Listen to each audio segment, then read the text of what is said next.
saya ambil adalah integritas. Itu adalah antara harmoni dengan antara identitas dan aktivitas.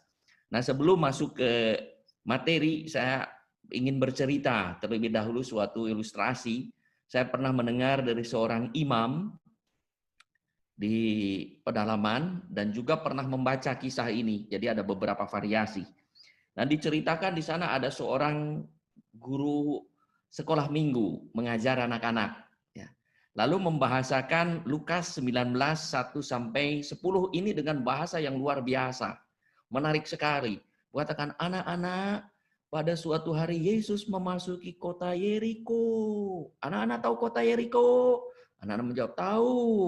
Kota Yeriko adalah kota pertama yang diduduki bangsa Israel setelah menyeberangi sungai Yordan. Dikelilingi berapa kali? 7 kali. Lalu kota itu apa? Bentengnya roboh. Lalu dengan sangat menarik begitu. Lalu pada suatu hari di sana Yesus sedang berjalan dan di sana ada seorang kepala pemungut cukai, sangat kaya, badannya pendek. Namanya Lazarus. Lalu Lazarus ingin ketemu dengan Yesus. Waktu ingin ketemu Yesus karena badannya pendek, ia tidak dapat. Lalu Lazarus mencari jalan dengan berlari. Setelah berlari, ia tidak bisa, Lazarus naik. Anak-anak juga mulai ribut. Kenapa anak-anak mulai ribut? Guru mulai terganggu. Tapi dia terus. Lalu anak-anak mulai bicara lagi. Dan guru bilang, diam anak-anak, dengarkan cerita. Lalu akhirnya Lazarus naik ke pohon.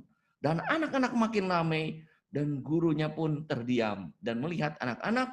Lalu Yesus melihat ke atas. Dan memandang Lazarus ada di atas. Anak-anak makin ramai. Lalu akhirnya gurunya berkata. Dia berpikir. Ini Lazarus apa Zakeus ya? Dia salah. Lalu akhirnya dia bilang. Hei Lazarus, segeralah turun. Sebab itu adalah pohon Zakeus. Saudara-saudari yang terkasih, dari cerita ini, guru itu salah bercerita. Harusnya namanya Zakeus, mungkin bapak-bapak ibu juga ada yang berkata, Bapak Uskup ini salah, nih harusnya Zakeus bukan Lazarus. Nah, guru itu diingatkan oleh murid-murid bahwa namanya tuh bukan Lazarus, tapi Zakeus. Karena kan sering tertukar-tukar Zakeus, Lazarus, Zakeus, Lazarus. Akhirnya karena supaya ceritanya nyambung, guru itu tidak mau memperbaiki dan sudah terlanjur, ia berkata, Lazarus segeralah turun, sebab itu pohon Zakeus. Di kitab suci tidak ada. Tapi dengan demikian jalan ceritanya, karena sudah terlanjur. Ada dua hal dari cerita ini. Yang pertama, terlanjur. Yang kedua adalah pernyataan yang salah. Zakeus segera, Lazarus segeralah turun, sebab itu pohon Zakeus. Nah, kita akan masuk ke keterlanjuran. Nasi sudah menjadi bubur. Kadang kita bertemu dengan situasi terlanjur. Mengatakan, terlanjur memutuskan, terlanjur melaksanakan. Dan sayang juga ada orang mengatakan terlanjur menikah, terlanjur bekerja, terlanjur ini. Kata terlanjur diucapkan oleh seseorang karena ia mengalami sesuatu yang tidak diharapkan atau tidak dibayangkan atau tidak dicita-citakan tetapi terjadi. Mau disesali sulit, mau dirubah susah, mau diperbaiki repot. Contohnya apa? Orang bersalah, orang gagal, orang berdosa berkata hidup saya sudah terlanjur. Percuma, saya sudah terlanjur. Saya tak butuh bantuan apapun.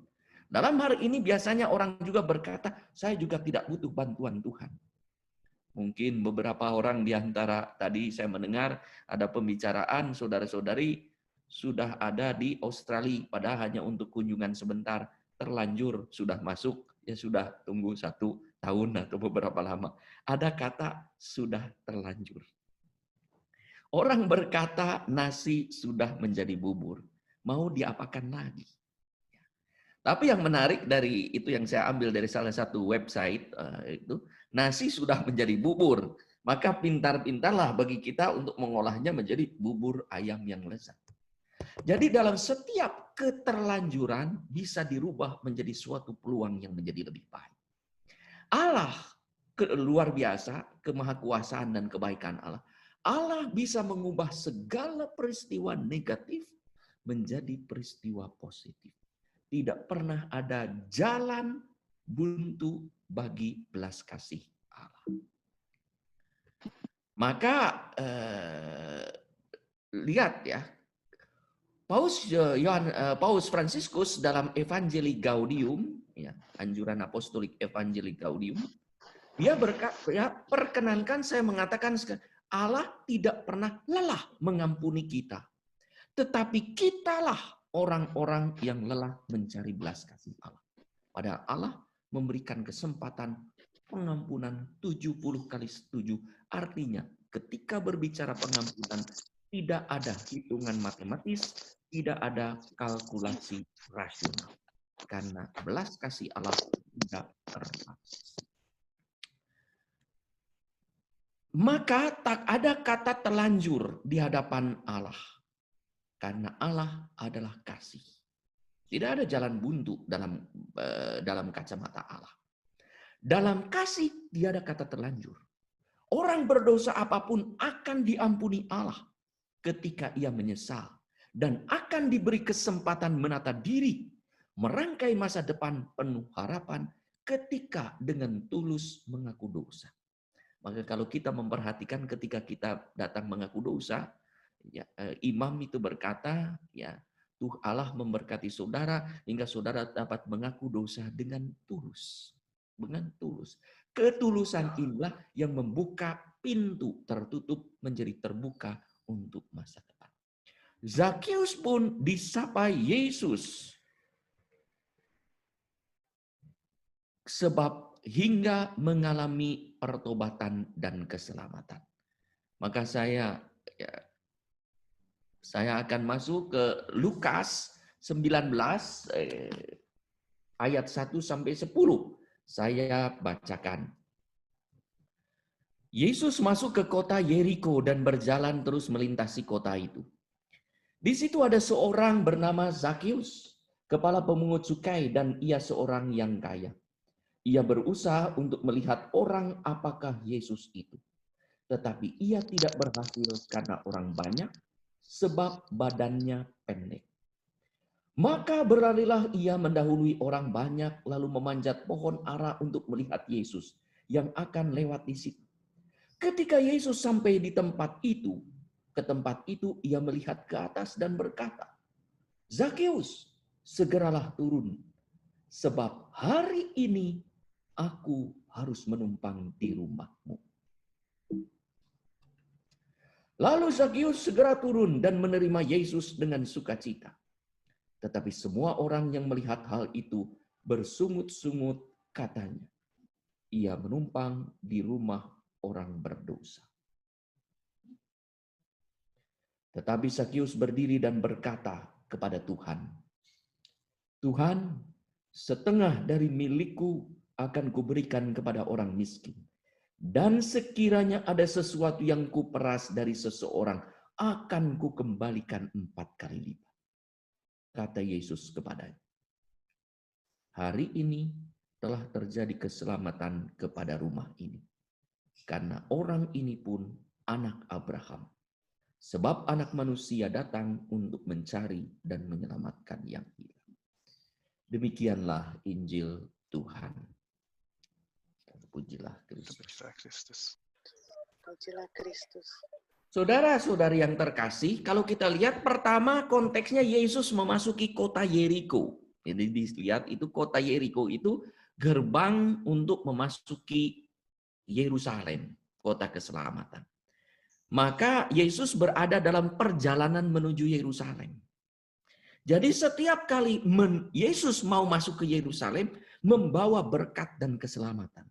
Demikian pun orang yang turun dari Yerusalem, kisah orang Samaria yang baik hati dalam Lukas 10, 25 sampai dengan 37, pada Lukas 10, 30 ada seorang Samaria turun dari Yerusalem, ya, menuju Yeriko. Itu masuk ke turun dari Yerusalem.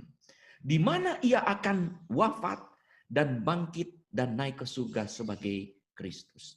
Jadi Yerusalem itu adalah tempat keselamatan, dan untuk memasukinya Yesus memasuki kota Yeriko.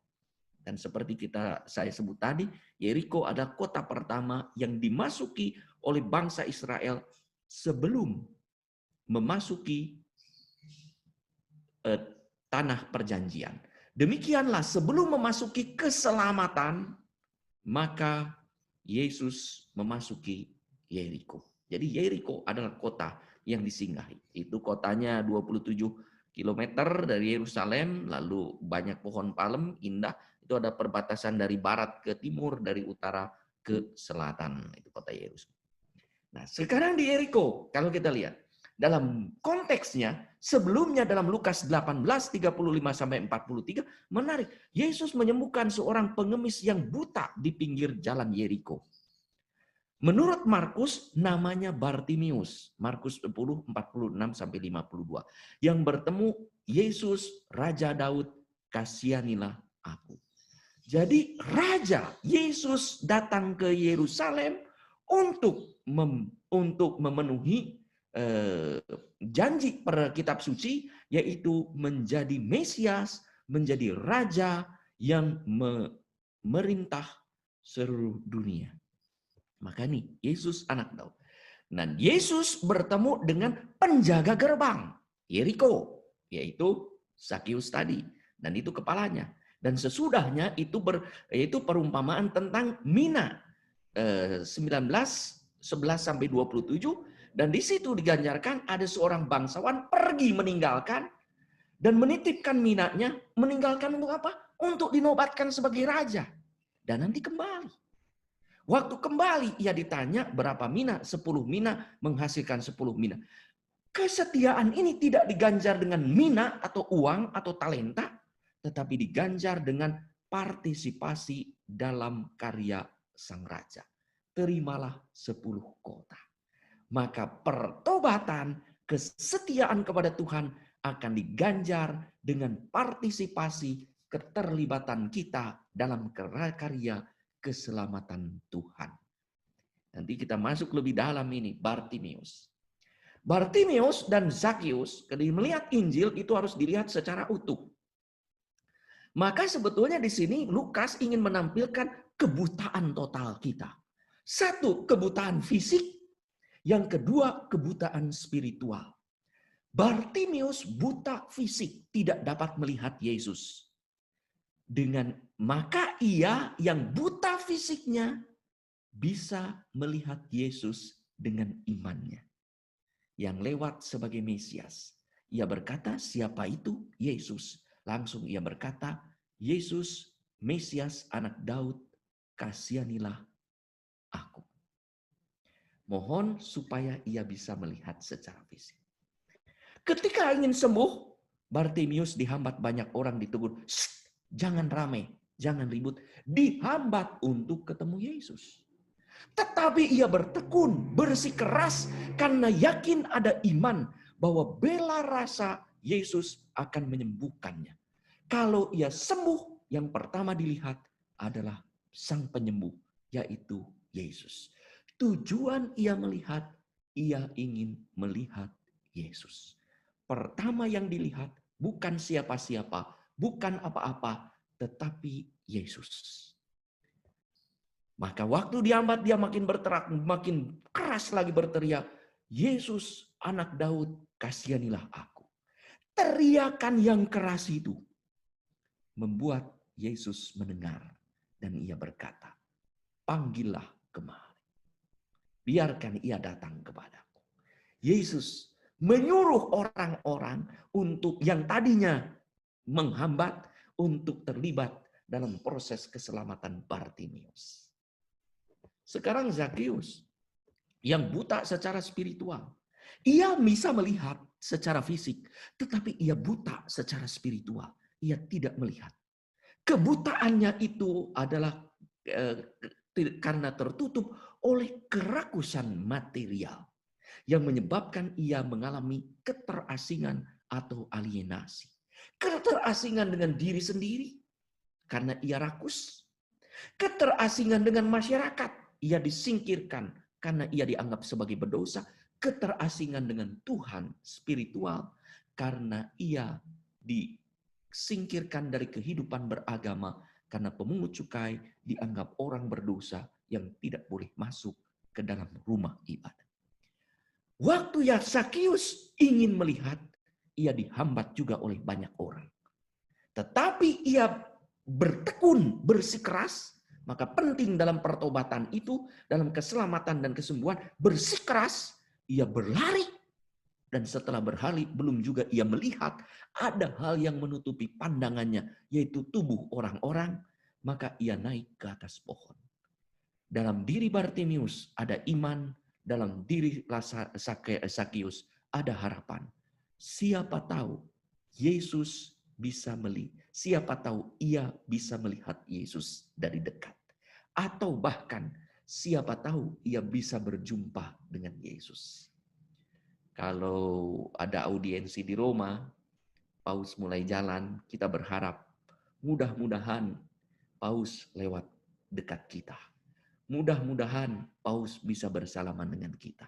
Demikian Zakheus berharap, mudah-mudahan saya bisa melihat Yesus. Kalau zaman dulu ada foto, mungkin Zakheus memoto Lazarus, memoto Yesus yang lewat. Atau dia foto begini, ya, pakai selfie begini. Yesusnya di belakang waktu lewat. Gitu ya. Kalau dulu ada kamera. Tapi Zakheus memusatkan perhatian, melihat. Dan ia melihat bukan sembunyi-sembunyi.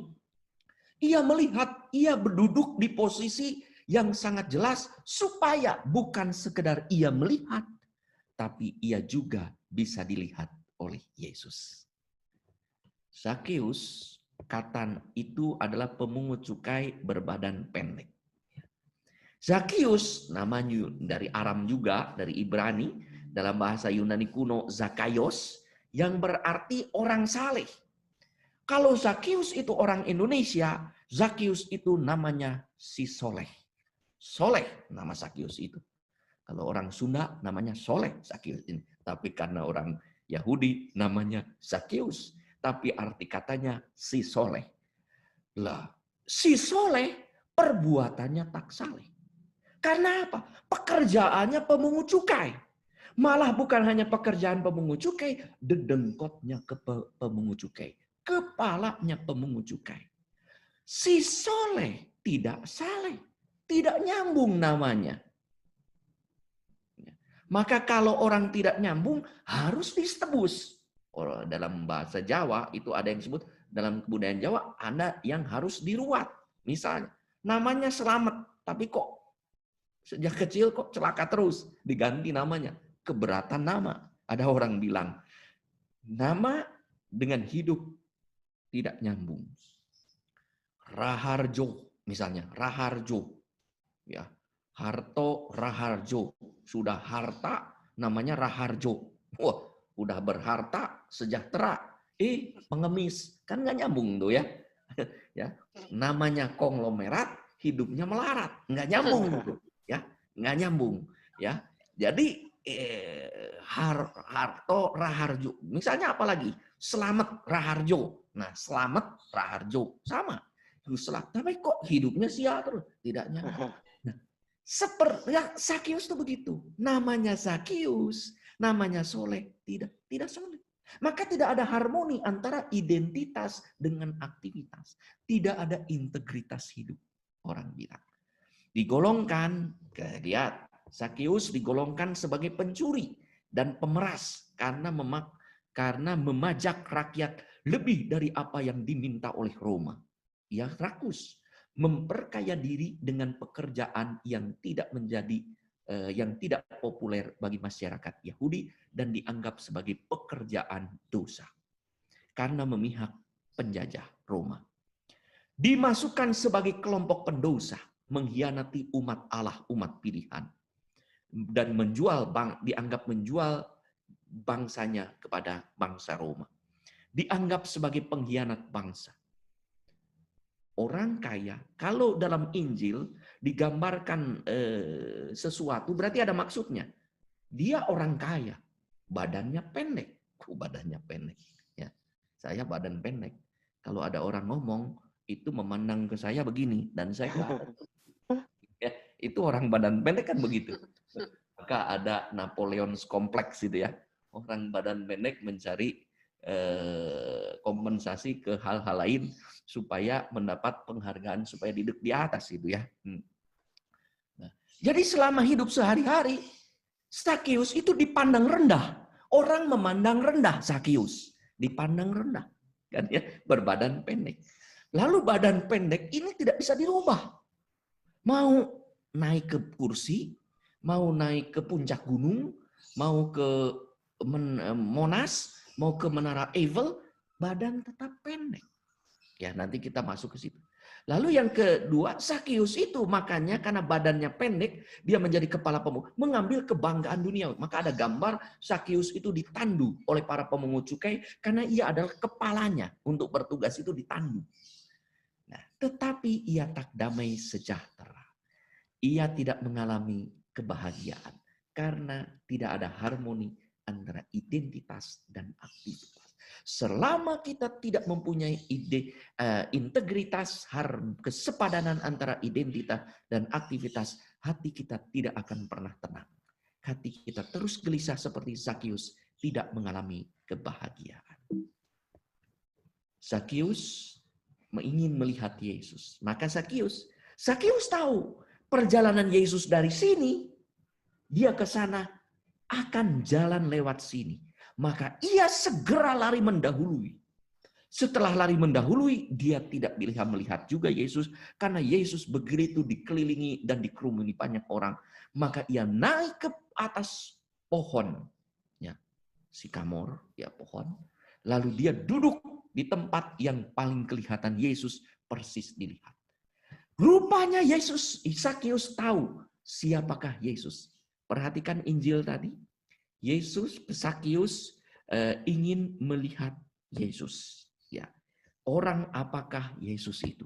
Ada perubahan nanti. Ia berkata bukan Yesus lagi, Tuhan. Di situ terjadi keselamatan. Dari ia menganggap Yesus sebagai manusia Yahudi biasa, menjadi Yesus sebagai Tuhan, Putra Allah. Lukas mau memperlihatkan bagaimana ada transisi perubahan keselamatan yang terjadi dari Zakius. Zakius tahu dan ingin melihat, ditafsirkan oleh beberapa orang sebagai ingin mengenal secara pribadi. Ingat di Injil Yohanes, ketika dua murid Yohanes mengikuti Yesus, Yesus bertanya, apa yang kamu cari? Di mana engkau tinggal? Yesus berkata, mari dan lihatlah. Ya, mari, tinggallah bersamaku, kenalilah aku, ada relasi pribadi, ada relasi yang dekat.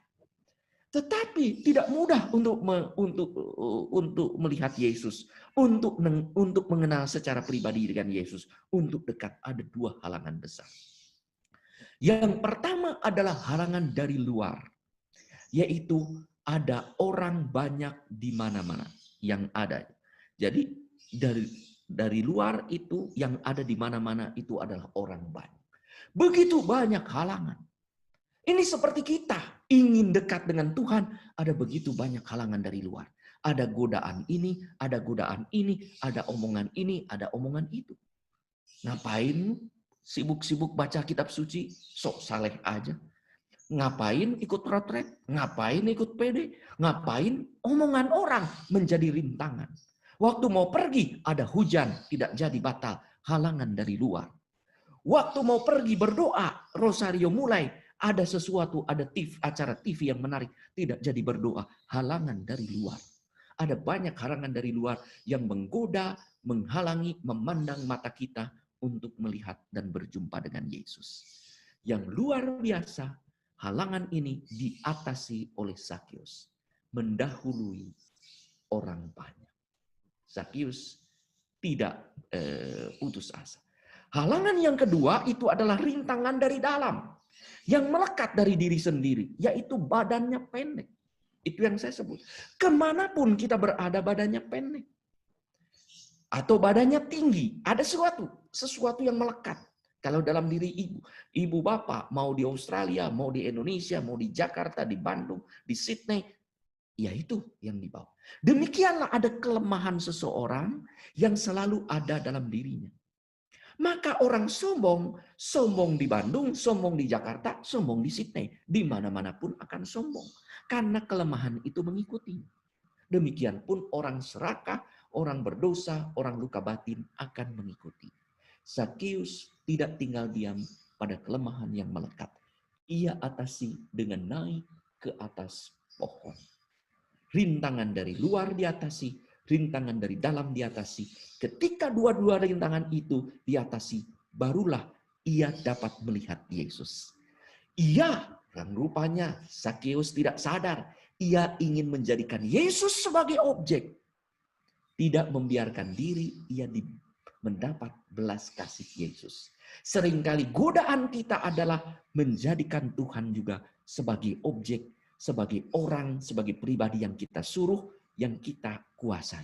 Maka Yesus, Zakius berada di atas, itu juga adalah secara simbolik Zakius memandang rendah Yesus. Dan yang luar biasa, kali ini Yesus, Zakius tahu di mana? Ya, jalan kemana? Menunggu Yesus di atas pohon, dan dengan demikian dapat mudah melihat Yesus. Yesus melihat Zakius dan menyapa, Zakius, segeralah turun. Jadi yang luar biasa ini adalah Zakius, segeralah. Jadi untuk pertama kalinya ada orang yang memandang Zakius ke atas, menganggang Zakius. Kalau kita berdoa ke atas apa ke bawah? Ke atas ya. Yang harusnya di atas itu apa? Tuhan. Bukan manusia. Tetapi di sini Yesus untuk menyelamatkan datang. Nanti kita akan lihat. Zakius, segeralah turun sebab hari ini aku harus menumpang di rumahmu. Bukan hari ini aku akan menumpangmu. Tidak. Hari ini aku harus menumpang di rumahmu. Keselamatan sudah terjadi pada dirimu, tetapi aku harus menyucikan seluruh keluargamu, seluruh pribadi yang ada di dalam rumahmu. Di mana rumah itu menjadi simbol kejahatan bagi orang-orang. Di mana rumah itu telah menjadikan engkau sebagai pemungut cukai atau kepala pemungut cukai atau orang berdosa. Ia ingin membersihkan seluruh. Harus berarti Yesus atas kehendak Allah, atas kehendak Yesuslah Yesus menyelamatkan Zakius. Aku harus menumpang di rumahmu. Yesus mau mengembalikan posisi Zakius pada tempatnya agar mengalami damai sejahtera dan segeralah turun Zakius. Kalau tadi ilustrasi yang pertama itu kan saya mengatakan sudah terlanjur, yang kedua itu Lazarus, turunlah itu pohon Zakius. Itu bukan tempatmu, ya, pohon. Seringkali manusia salah tempat dan salah menempatkan diri. Maka kedatangan Yesus adalah mau mengembalikan manusia pada tempatnya. Ia adalah manusia citra Allah, bukan robot, bukan iblis, bukan Allah, tetapi manusia adalah citra Allah. Lazarus, segeralah turun. Tempat, masukilah ke tempat hidupmu di bumi ini. Maka supaya kita gerak turun ini adalah gerak keselamatan yang terjadi. Zakius terkejut karena mengalami pengalaman yang tak terduga. Yesus kali ini berinisiatif mendekati. Dalam kisah Bartimeus mendekati, berteriak-teriak, memanggil, dan Yesus berkata, panggillah ia kemari. Tapi kali ini Yesus berinisiatif mendekati.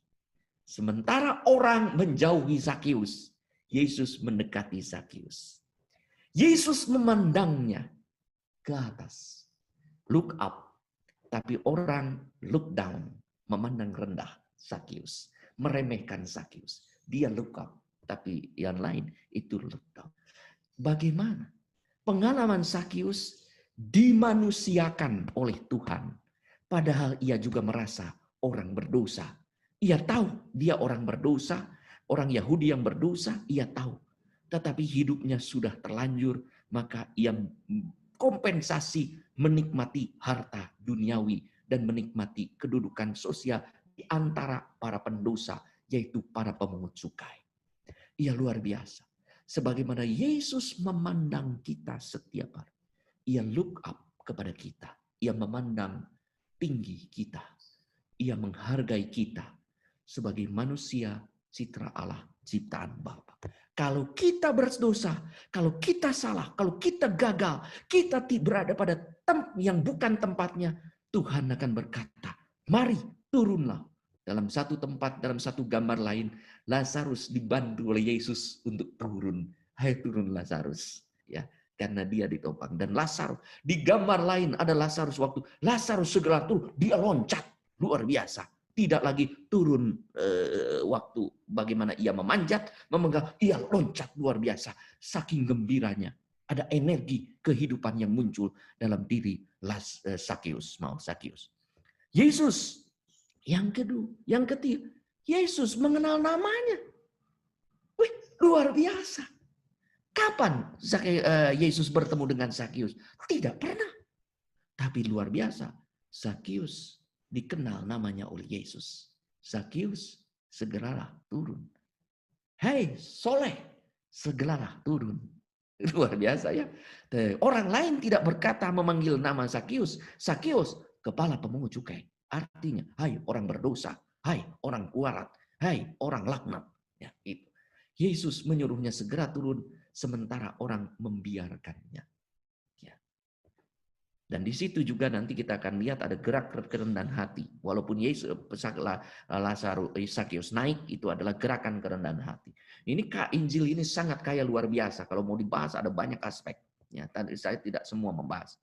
Yang Yesus harus menumpang di rumahnya, sementara orang tak mau satupun menumpang di rumah Sakeus. Ketika orang menumpang di rumah Sakeus, maka orang merasa najis, orang merasa dosa. Dianggapnya dosa menularkan dengan cara demikian, tapi tidak. Sakeus saudara, gerak turun itu adalah gerak keselamatan. Gerak naik itu adalah gerak dosa. Dosa pertama ketika Hawa digoda oleh ular, godaannya adalah menjadi seperti Allah. Gerak naik, kesombongan, hoax. Oh, nanti ada lagi di sana. Saya bahas dengan Pak. Perjumpaan dengan Yesus menimbulkan perubahan orientasi hidup secara total. Ini yang disebut pertobatan, metanoia. Gerak turun itu adalah metanoia yang tampak dalam sukacita. Maka orang yang bertobat mengalami sukacita. Kalau ia menangis mencucurkan air mata, cucurannya adalah cucuran air mata sukacita. Karena diberkati Tuhan, diberi kesempatan. Ada hidup baru, orientasi hidup baru. Ada habitus baru, cara hidup baru, transformasio, perubahan yang tampak dalam kemurahan hati. Maka lihat, atas inisiatifnya sendiri, Sakeus berkata, setengah dari milikku akan kuberikan kepada orang miskin. Sementara Injil itu harus dilihat utuh, ada kaitan dengan kisah yang lain. Kenapa di situ disebut Sakeus orang kaya? Padahal disebut saja Sakeus di tempat lain. Tidak, karena ada kaitan. Di situ disebut orang kaya karena ia akan menyumbangkan, akan dikisahkan juga menyumbangkan setengah dari milik. Lukas 18 sampai 27 tentang seorang kaya yang bertanya, Guru, bagaimana saya memperoleh hidup yang kekal? Laksanakanlah perintah Allah. Setelah berkata demikian, laksanakan perintah Allah, lalu berkata perintah manusia, hormatilah ayah ibumu, jangan membunuh, jangan mencuri, jangan berzina, jangan bersaksi dusta. Setelah itu disebutkan semua sudah aku lakukan sejak masa lalu. Kata Yesus, hanya satu lagi kekurangan. Jualah miliknya. Ia tidak mau menjual miliknya. Ia pergi dengan sedih. Orang itu diperintah oleh Yesus untuk menjual miliknya. Sakeus tidak. Inisiatif sendiri. Bartimeus orang miskin. Tidak diperintah apapun oleh Yesus. Keselamatan tidak bersyarat. Bahwa setelah kamu diselamatkan, kamu harus begini. Tidak. Keselamatan adalah keselamatan. Tapi untuk sampai keselamatan ada syarat-syarat yang harus dipenuhi. Jadi tidak dikatakan bahwa Lazarus memberikan dulu kepada orang miskin baru tidak. Ada sukacita. Ya. Ada sukacita yang besar dalam diri Sakius, Lazarus ini kebalik-balik terus. Sakius, dalam diri Sakius, nah Sakius mengalami itu atas inisiatif sendiri. Dari yang berikutnya Sakius, luar biasa. Tadinya ia memeras rakyat, misalnya contohnya, untuk memasuki kota itu orang diwajibkan bayar 20.000 oleh jalan tol lah seperti itu ya. 20.000, masuk 20.000 oleh pemerintah Roma. Sakius, pemungut cukai, bisa meminta 100.000. Karena apa? Sakius meminta untuk pajak kepada dia, berikan kepadaku 80.000. Maka keuntungan 20.000 penjaga, keuntungan 60.000 untuk Sakius. Jadi begitu berat orang memasuki itu, dipajaki. Ya, kalau tidak bisa dijaga. Itu otoritas, itu adalah perwakilan dari Rom. Yang sudah dirugikan sekian banyak, maka dia kaya sekarang ini. Kaya dari gajinya, tetapi kaya juga dari memeras. Maka ia berkata, kalau siapapun yang aku rugikan, secara umum publik tuh, dia katakannya publik, akan kuganti 4 kali lipat. Luar biasa. Saya membaca di tempat lain bahwa hukum ganti rugi Roma 3 kali lipat. Ia melebihi Roma 4 kali lipat. Lihat dalam surat anjuran apostolik Evangelii Gaudium nomor 1, sukacita Injil itu memenuhi hati dan hidup semua orang yang menjumpai Yesus. Perjumpaan dengan Yesus menyebabkan Sakius bersukacita. Di gambar ini luar biasa, Sakius yang pendek penuh sukacita yang luar biasa. Ya, tadi gerak naik, nanti kita lihat ini ya. Orang banyak itu bersungut-sungut menyaksikan keselamatan dan pertobatan. Ia menumpang di rumah orang berdosa. Tuduhannya, Yesus membiarkan diri najis dengan tinggal di rumah orang berdosa. Yang menjadi masalah bagi banyak orang Yahudi, bukan hanya Sakius yang persona non grata, Yesus juga persona non grata untuk beberapa orang Yeriko karena dianggap sebagai orang berdosa. Maka kenyataannya itu tuduhan. Kenyataannya adalah yang kudus, Yesus menguduskan kenajisan atau dosa Sakius dan seluruh istri rumah. Maka implikasinya orang kudus jangan takut bergaul dengan orang berdosa. Dengan harapan orang berdosa menjadi kudus. Kekudusan tak tercemar oleh kedosaan. Tetap orang lain, tetapi sebaliknya dosa ditebus oleh yang kudus. Maka kehadiran yang kudus akan menularkan. Jadi infeksi virus positif itu dari yang kudus kepada yang berdosa. Sedangkan virus negatif itu dari orang berdosa menulari kepada orang-orang yang lemah. Kepada Yesus tidak akan. Ya, tidak akan Yesus terpengaruh. Maka Yesus berhadapan dengan orang kusta juga. Ya. Bandingkan Simon yang mengundang Yesus pada Lukas 7:35 sampai 36 sampai 50, di mana Simon juga bersungut-sungut kepada Yesus ketika seorang perempuan berdosa di kota itu mencuci kaki Yesus, menangis dan menyesali dosanya, mengusap dengan rambutnya. Ia berkata dalam hati, kalau orang ini nabi, pasti ia tahu ia adalah orang berdosa. Yesus tahu dia orang berdosa justru. Bandingkan anak sulung yang bersungut-sungut atas kembali adiknya. Lukas 15:11-32 prodigal son. Jadi ini ada beberapa orang yang tidak senang melihat pertobatan orang lain. Yang tidak bersukacita bertobat orang. Inilah orang-orang Farisi yang merasa hidupnya saleh, merasa hidupnya benar, merasa hidupnya tidak perlu pertobatan, menutup pertobatan bagi orang lain. Mencegah pertobatan orang lain. Entah menjaga, entah bersungut-sungut supaya orang itu tidak jadi bertobat. Lukas menekankan keselamatan terjadi hari ini. Lukas mau menekankan urgensi dari tindakan penyelamatan dan pertobat. Berkaitan dengan perjumpaan dengan Yesus dan pertobatan serta penyelamatan. Jangan ditunda. Sangat mendesak. Jangan besok. Hari ini.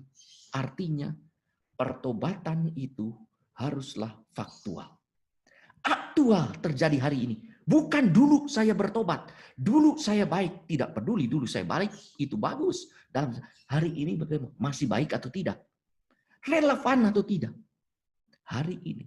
Bukan kemarin, bukan besok. Hari ini. Kalau kemarin bertobat, kemarin baik. Hari ini harus baik, besok pun harus baik.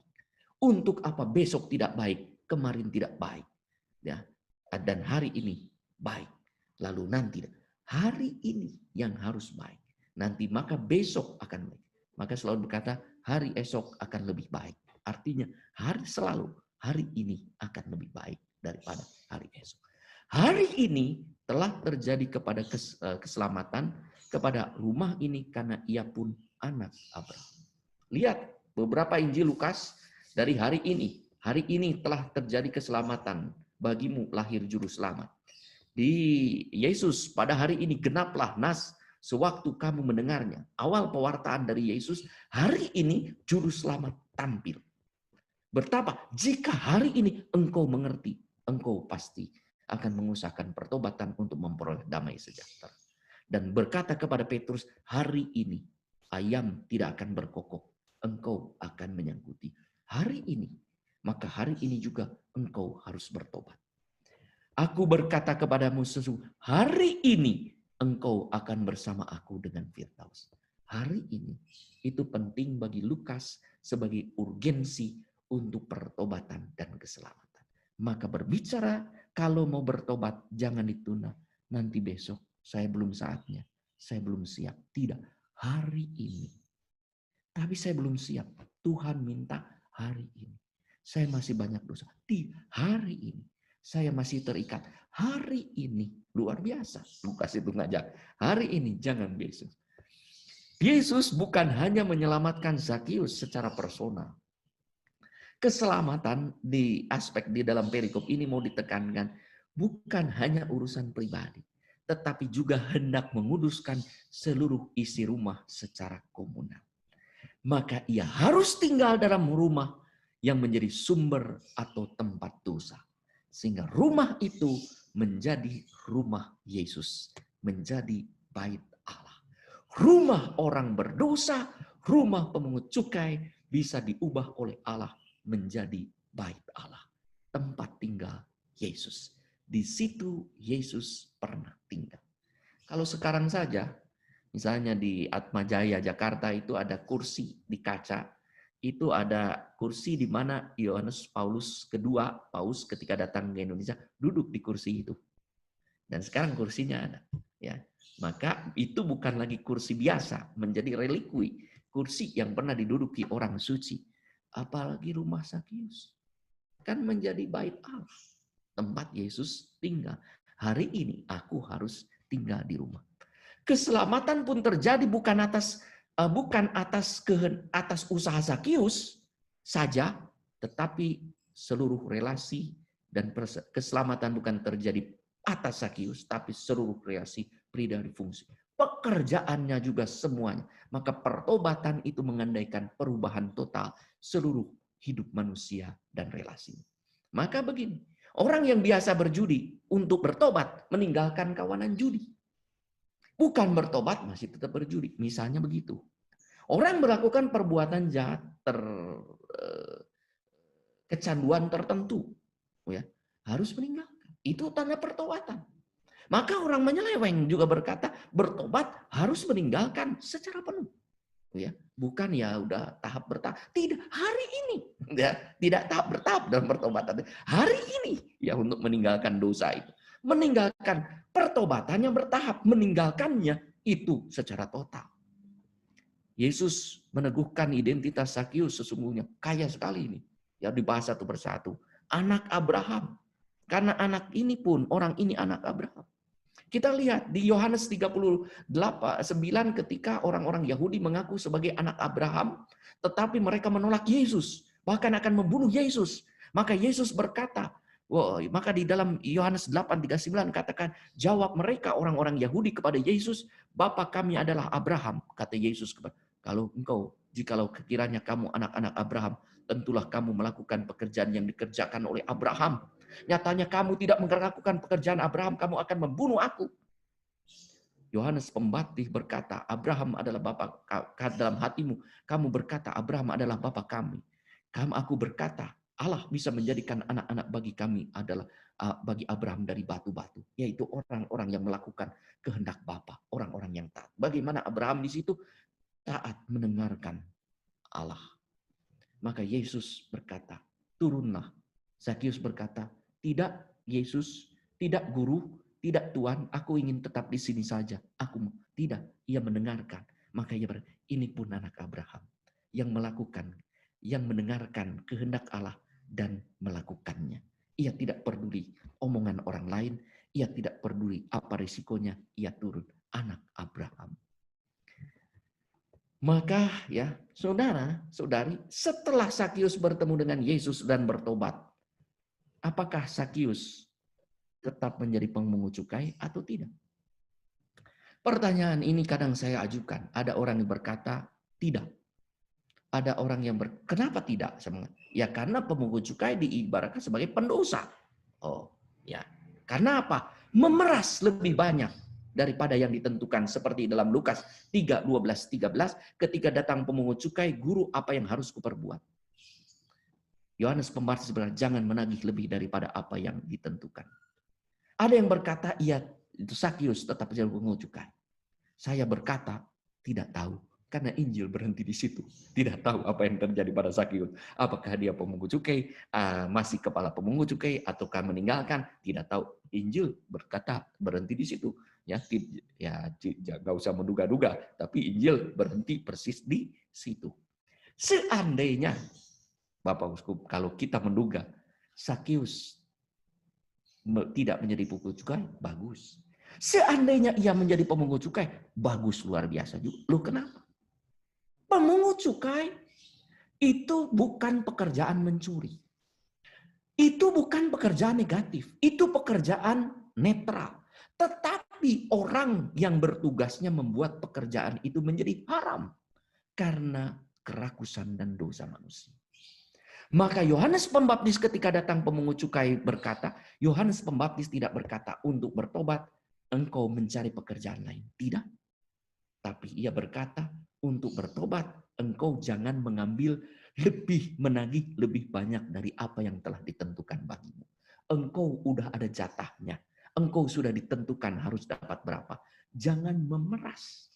Pemerasan itulah, keserakahan itulah yang menyebabkan pekerjaan menjadi tanda petik dosa atau haram. Jadi banyak pekerjaan yang bagus netral menjadi dosa dan haram karena manusianya. Ada pekerjaan yang secara per se dilarang, mencuri dilarang. Ya, orang baik apapun mencuri berdosa. Ya. Tapi menjadi petugas pajak netral. Orang baik akan tetap baik, orang jahat, orang punya niat jahat bisa menjadi pekerjaan itu menjadi jahat. Ya.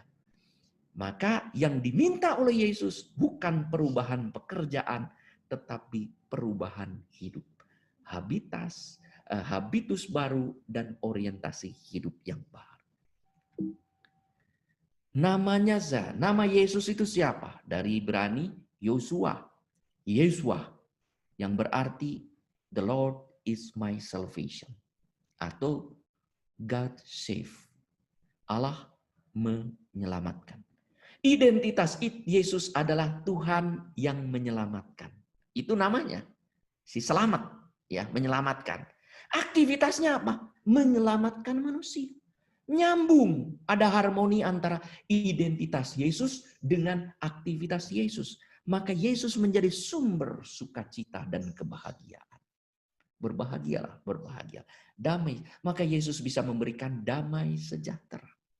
Kita lihat di gambar itu, Zakius membagi-bagi kepada orang miskin dan semua orang yang berada di sekitar Zakius sekarang mengalami sukacita karena pertobatan Zakius. Zakius si soleh tak bertindak saleh hingga mengalami keterasingan diri. Yang tadi saya bahas, alienasi dengan diri sendiri karena serakah dengan sesama, karena memeras dengan Tuhan karena dianggap berdosa. Zakius bertemu dengan Yesus yang memiliki integritas hidup hingga integritas dirinya dikembalikan, didapat kembali. Zakius kini menjadi orang saleh yang membagi-bagi setengah dari miliknya dan tidak memeras. Maka kalau Zakius menjadi kepala pemungut cukai, pekerjaan itu sekarang menjadi pekerjaan belas kasih. Dahulu ada orang yang sedang duduk berkata atau mengemis, Pak Tuan Zakius, tolonglah saya ingin lewat. Punya uang berapa? Saya punya 20.000. Tidak, kalau tidak 100.000, tidak boleh. Kan dia kepalanya, kepada anak buahnya dulu. Tidak boleh. Lalu dia bilang, nanti saya tanya kepada bos. Bos, gimana? Ada yang punya 20.000? Tidak boleh. Kalau tidak 100, tidak 100. Itu dulu. Tapi sekarang Zakius bukan hanya duduk. Dia lihat, ada orang duduk-duduk di pinggir gerbang. Dia berkata, hai, kenapa kamu duduk-duduk? Mau masuk atau mau keluar? Dia berkata, saya ingin masuk, tapi saya tak punya uang. Masuk. Sekarang Zakius menjadi murah hati, penuh belas kasih. Ayo, masuk. Si soleh telah menjadi soleh kembali. Identitas dan aktivitasnya. Dan itu yang menyebabkan dia bahagia.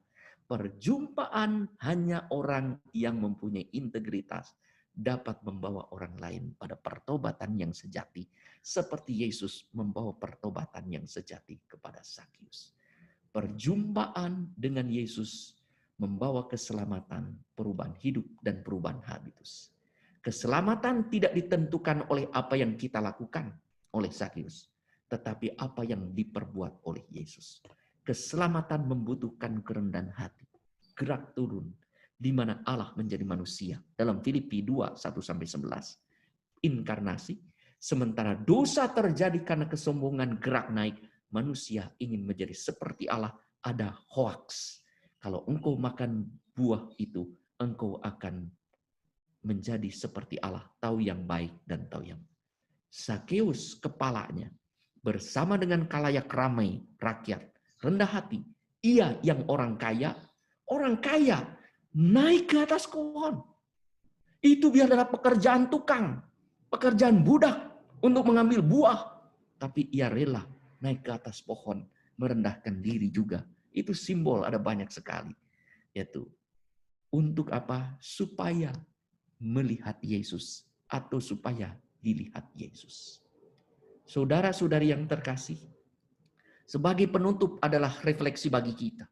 Apakah kita mengalami damai sejahtera sekarang? Karena ada integritas, yaitu kesepadanan antara atribut dan antara identitas dan aktivitas, antara nama dengan hidup. Kita itu punya banyak identitas. Sebagai suami, apakah saya boleh jadi suami betulan?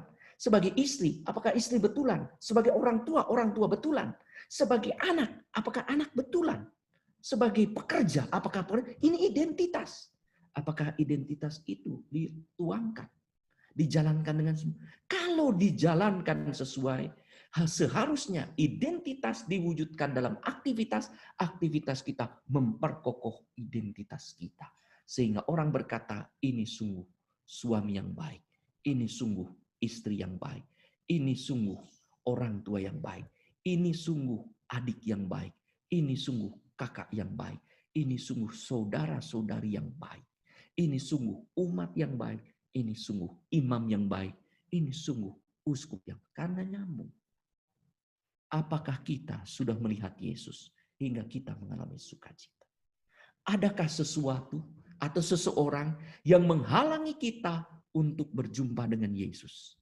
Zakius mengajak kita untuk kreatif mengatasi halangan baik yang ada dari dalam merekat, luka batin misalnya, ataupun rintangan dari luar. Keselamatan disambut dengan gerak turun. Yesus meminta kepada kita, segeralah turun. Tempatkanlah diri pada tempat yang sesuai dengan identitas kita. Keselamatan itu sama bagi semua orang. Tetapi cara dan efeknya berbeda-beda sesuai dengan pribadi dan fungsi serta panggilan dan perutusannya. Ada orang yang disuruh pulang kembali, ada orang yang selamat dikatakan pulang, ada orang yang diminta, ada orang seperti Zakius. Cara mengungkapkan pertobatan efeknya lain-lain. Ya, mungkin Bartimius bekerja, tidak mengemis lagi, ya. Sedangkan Lazarus berbagi-bagi. Keselamatan damai sejahtera ditawarkan untuk setiap orang, ditawarkan pada kita hari ini, mari kita turun seperti Zakius. Kalau kita turun melakukan gerakan turun kerendahan hati dan pertobatan, maka Yesus akan berkata, bukan hanya hari ini terjadi keselamatan pada orang ini, tapi ia berkata, hari ini terjadi keselamatan kepada seluruh umat ini. Semoga sungguh hari ini terjadi pada keselamatan pada rumah ini. Tuhan memberkati. Sekian, terima kasih.